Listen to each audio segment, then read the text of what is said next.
Rina Molandais est professeure à l'Université d'Amsterdam. Léo Ballet en a même publié un livre en 2013, The Slave Ship Lusden. L'histoire de ce navire esclavagiste est passée presque totalement inaperçue. Michel Lourd, archéologue et directeur du département des recherches archéologiques subaquatiques et sous-marines. Il amène des esclaves en fait pour les vendre à Paramaribo. Il a 700 hommes à bord. Ils vont fermer les panneaux de cale pour laisser les gens qui étaient sur le pont, ils les renvoient dans la cale, ils ferment les panneaux de cale, ils les clouent et ils vont attendre alors que le bateau se disloque. Il est là, cette fois, il est vraiment perdu, il se remplit d'eau, la cale se remplit d'eau, il attend que tout le monde soit noyé. Mais en tout cas, ce naufrage du Lusden est probablement la plus grande catastrophe en vie humaine de l'histoire du commerce de l'Atlantique et du commerce triangulaire. Au-delà de la recherche scientifique, cette découverte intéresse surtout les archéologues et les historiens. Michel Amblin, service régional de l'archéologie de la DAC Guyane. C'est une question qu'on aborde dans les cours qui sont donnés à la fac avec les licences 1, 2 et 3 d'histoire. Cette opération est une coopération entre la France et la Hollande. Jiří Garonský, archéologue pour la ville d'Amsterdam et professeur d'archéologie à l'Université d'Amsterdam. C'est plutôt un intérêt humain pour indiquer un endroit où il était un désastre, parce que ce n'est pas seulement un naufrage, c'est aussi un massacre. Cette histoire est considérée comme le plus grand meurtre de la traite négrière. Seuls 16 esclaves ont survécu au naufrage. Voilà pour ce reportage et ces initiatives outre-mer intéressantes du côté d'Awala et Limapo. En Guyane, il est 11h17, c'est l'heure de retrouver notre invité du jour.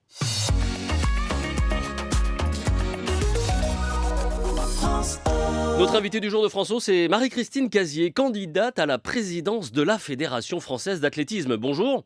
Bonjour. Merci d'être là. Vous êtes et vous avez été vice-championne d'Europe du 200 mètres en 1986, plusieurs fois championne de France. Vous avez amélioré des records de France et depuis quelques jours, vous courez, vous, cette fois-ci, après le poste de présidente de la Fédération française d'athlétisme. Est-ce que cette fois-ci, vous pensez gagner ? Pourquoi vous dites cette fois-ci, vous pensez gagner Cette fois-ci, encore. Encore ? Non, je cours pas après ce poste. Je pense qu'il y a un renouveau qui doit se faire au sein de cette fédération. Je suis membre du comité directeur depuis 2016. J'ai fait effectivement une tentative parce que, au niveau des statuts, stipule qu'on doit se présenter éventuellement pour être membre du comité directeur. C'est ce que j'ai fait pendant 4 ans. Ça, c'était en 2016. En 2016. Oui. Donc, pendant pratiquement 4 ans, j'ai regardé et observé comment fonctionne une fédération, quels sont ce qui était amélioré ou ce qui n'était pas amélioré. Aujourd'hui, effectivement, en tant que ancien athlète, ancien entraîneur, président de club, chef d'entreprise, fonctionnaire, je pense que je remplis tout à fait les conditions pour pouvoir me présenter à cette fédération parce que j'ai des choses à apporter, mais surtout à essayer, à la continuité de ce qui se passe ou ce qui est depuis 40 ans, la poursuite de cette politique. Une candidate donc légitime, on va dire.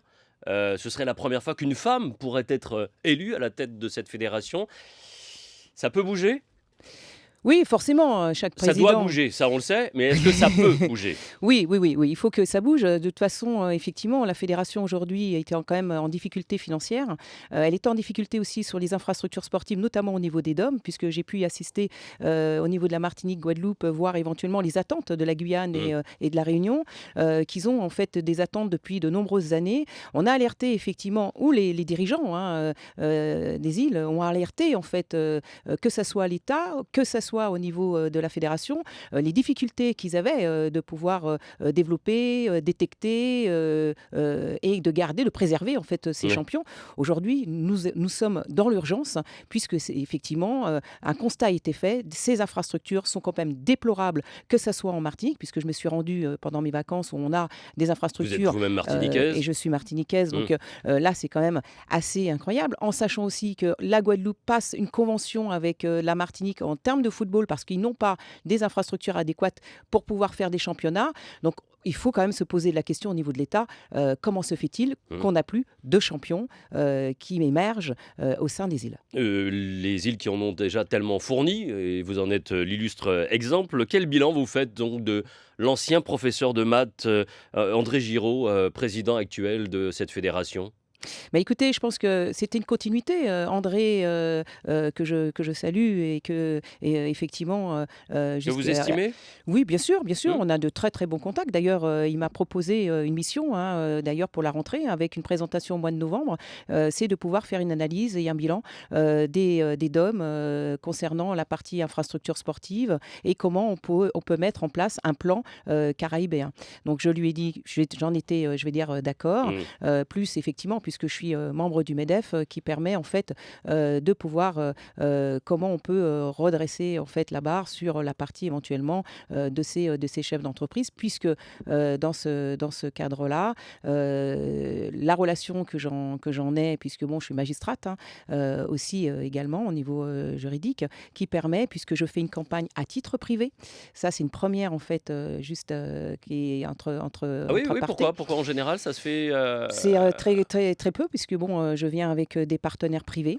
C'est une campagne sur une année. Cette campagne va se faire vraiment sur l'aspect terrain. ouais. Effectivement, quand on se présente à une présidence, soit effectivement, en général, ça se passe, c'est toujours des gens qui sont en interne. Donc, soit ils sont réélus, c'est ce que André Géraud a été élu comme ça, par l'intermédiaire d'Anne Salem, parce qu'il l'a soutenu. il était, Bien sûr. Donc, au sein du au comité, sein du comité. comme vous l'êtes Et aujourd'hui. comme moi, je D'accord. suis Il aujourd'hui. se représente plus. Il se représente normalement, non? Il a dit qu'il faisait qu'un seul mandat. Maintenant, il se pose la question, il l'a dit officiellement, au niveau de la Mmh. Ligue Rhône-Alpes, comme quoi qu'il pourrait qu'il se représente. D'accord. Bilan positif malgré tout, de celui que vous considérez, malgré tout? Un bilan positif pour lui ou pas? Bah, écoutez, je pense que c'est une continuité de ce qu'avait fait, Bernard de Salem, hein, Ouais. depuis 14 ans, hein. Aujourd'hui, on a cette continuité-là. Je pense que cette continuité est en train de s'essouffler, et je pense qu'il a besoin de renouveau. Un renouveau parce qu'on est quand même, une fédération au sein du membre du comité directeur, vieillissante. Un renouveau éventuellement aussi au niveau donc, des athlètes parce qu'on a des athlètes qui sont aussi en fin de carrière et je pense que c'est le moment, de donner un second souffle pour pouvoir, améliorer certaines choses et surtout, Bon, vous les Jeux olympiques de 2024. Oui, tout à fait, qui arrive. Vous dites clairement que l'athlétisme est en danger. 316 000 licenciés et ça continue de baisser de plus en plus. C'est dû à quoi? Oui. C'est quoi le... Est-ce que la présidence Casier pourrait faire en sorte que les candidatures, que les licences explosent aussi pour Bah, autant? les licences ont un petit peu explosé puisque bon, dans le parti du running, éventuellement le Oui, sport et la santé, ça marche bien. ça marche très très bien. Mais ce que j'appelle moi, c'est des dérivés.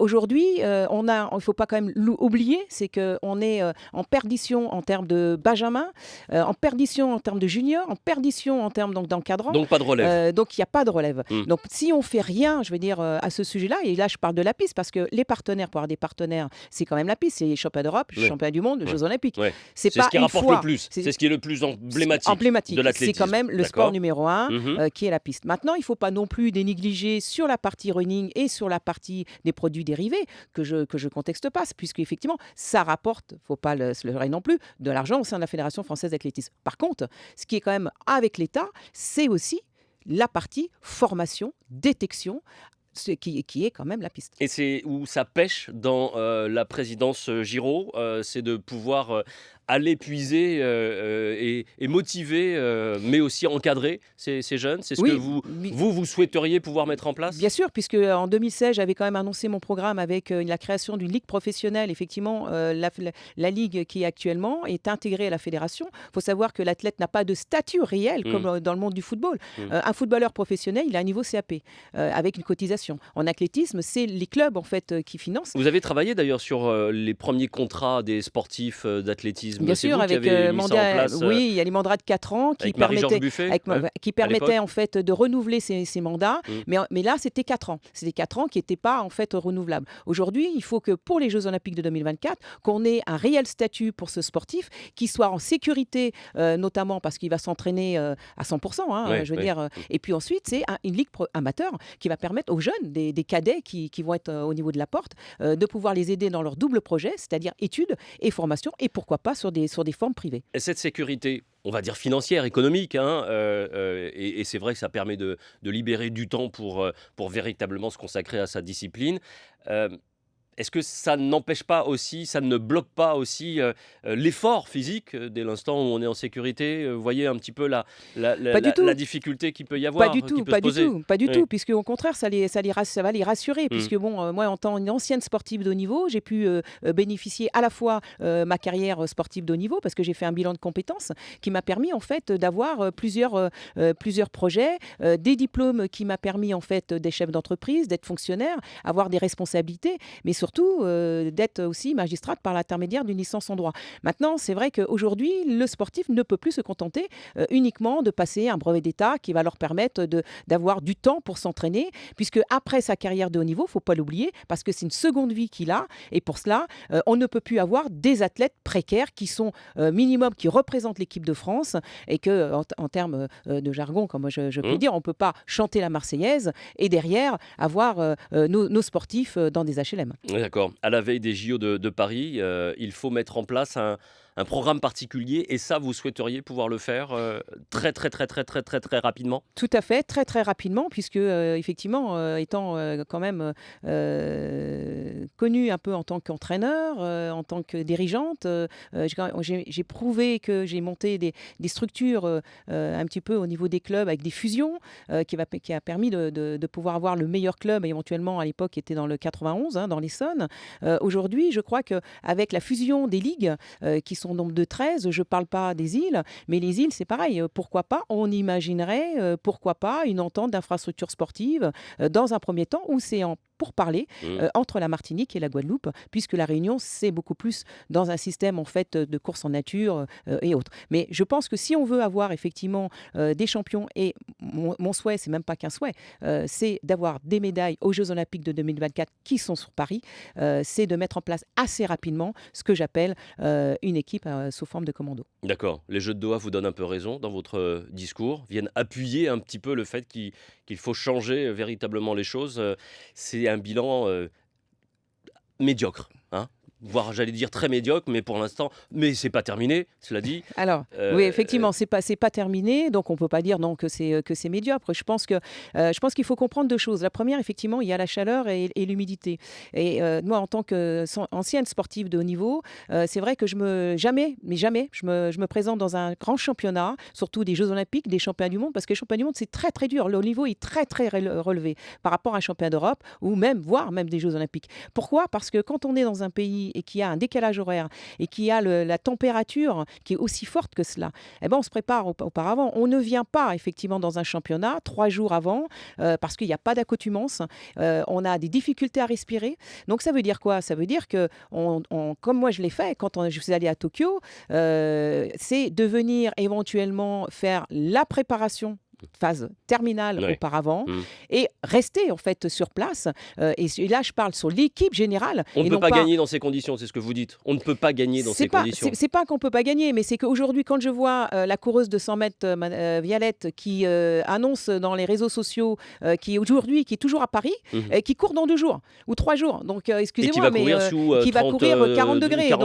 Et qu'elle elle fait sa dernière préparation sur Paris. Ça peut pas, donc ça là, peut pas marcher, on va voir les résultats. Mais en tout cas, c'est vrai que là, la préparation, elle est pas au top. Excusez-moi, Marie-Christine Casier, mais il faut être athlète pour comprendre ça ?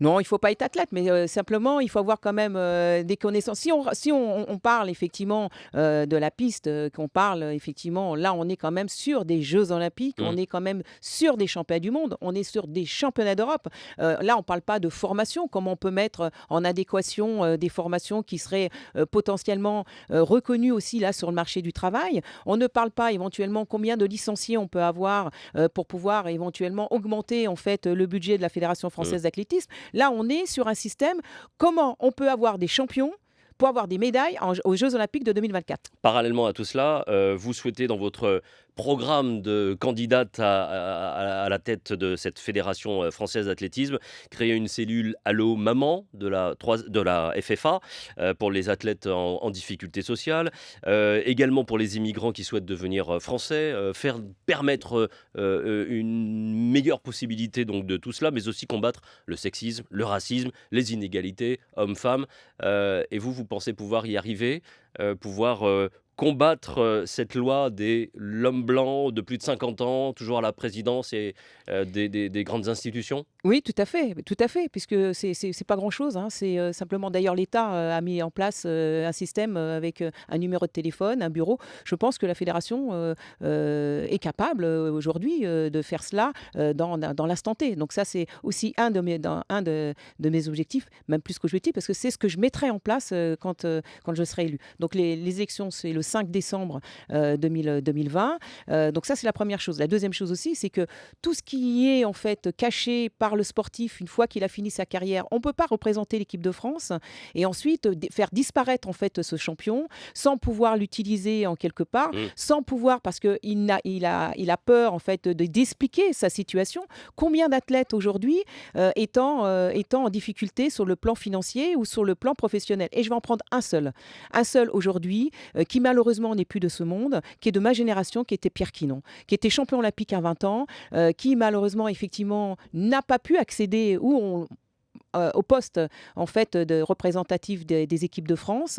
Il a changé de vie, il a préféré d'être chef d'entreprise à faire une franchise concernant en fait de transmettre un certain nombre d'éléments et aujourd'hui il est plus de ce monde. Donc ça je le regrette vraiment et c'est aussi un des points, il y en a d'autres sportifs de haut niveau qui sont aussi qu'on ne pense pas ou qu'on ne cite pas éventuellement qui sont en difficulté, grande difficulté. Merci beaucoup Marie-Christine Casier. Je rappelle que vous êtes candidate donc à la présidence de la Fédération française d'athlétisme, candidature et élection qui aura lieu donc le 5 décembre de cette année, non de l'année prochaine, 2020. 2020. Merci, bon courage, au revoir. Merci, à bientôt.